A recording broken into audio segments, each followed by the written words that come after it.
Why are more and more scientists believing in God? Robert Spitzer is a physicist and the retired president of Gonzaga University. He has written a book, Science at the Doorstep of God. He argues that there is more scientific evidence for God than ever. There is also more evidence for the soul and life after death. I repeat, scientific evidence. He says there are at least three major areas in which scientific discoveries point to God. First, physicists now believe the universe had a beginning. If it had a beginning, there has to be something outside of it that caused it. This was the argument of Aristotle, who believed there has to be an uncaused cause or a prime mover.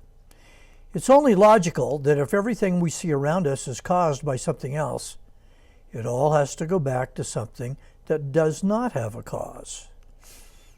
Second, for life to exist in our universe, it is extremely, extremely unlikely that it is formed by chance.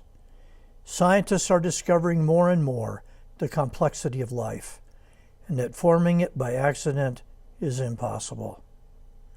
Spitzer puts it this way, quote, "Among young physicists, there is considerable awareness of the need for something like transcendent intelligence to explain the exceedingly improbable occurrence of the finely tuned initial conditions and constants needed for the development of life." End quote. How finely tuned is life, after all? Spitzer says the odds against the kind of world we have occurring after the Big Bang began is the same as a monkey typing the entire works of Shakespeare perfectly by random tapping of the keys of a computer in a single try. To put it differently, the odds of our universe permitting life is fine-tuned to 1 part in a trillion, trillion, trillion, trillion, trillion, trillion, trillion, trillion, trillion, trillion. That's a lot of zeros. I lost count. In other words, the nature of our universe requires an intelligent designer. Young scientists are realizing this.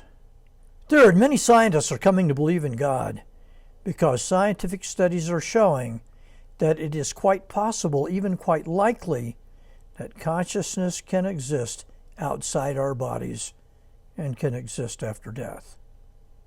Spitzer gives a remarkable example. Bradley Burroughs, a 16-year-old boy blind from birth, reported that his soul left his physical body and went outside the hospital and up on the roof. From there he saw for the first time snow on the ground, bus tracks grooved into that snow, and a grove of trees in the distance.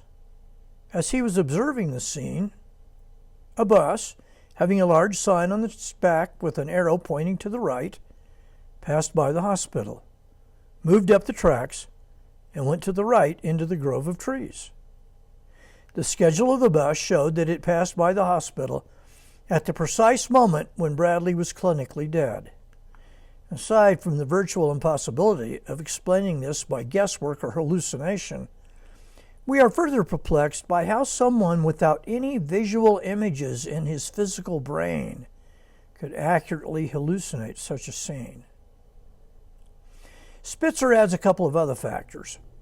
Many young scientists are aware that the alleged war of religion on science is bogus propaganda, invented originally by people who hated religion. If a young scientist does even a small amount of research, he learns that many of the major scientists in history were devout Christians. Many were clergymen. They learned that science and the scientific method were the creations of the Christian Church of the Middle Ages. Rodney Stark says that of the scientists who caused the scientific revolution in the Middle Ages and Renaissance, every single one was a Christian. As I used to tell my students, Christianity is not the enemy of science. Christianity is the mother of science.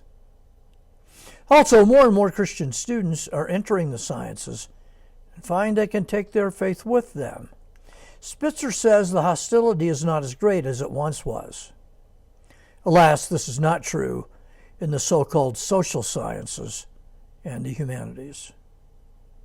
Spitzer argues that science should not lead people away from God, but rather toward him. Now, this is nothing new. 3,000 years ago, David wrote, "The heavens declare the glory of God, and the sky above proclaims his handiwork. Day to day pours out speech, and night to night reveals knowledge." Christians have always understood that the natural world is one of the greatest arguments for the existence of our God, and more scientists are coming to see this. Thanks for listening.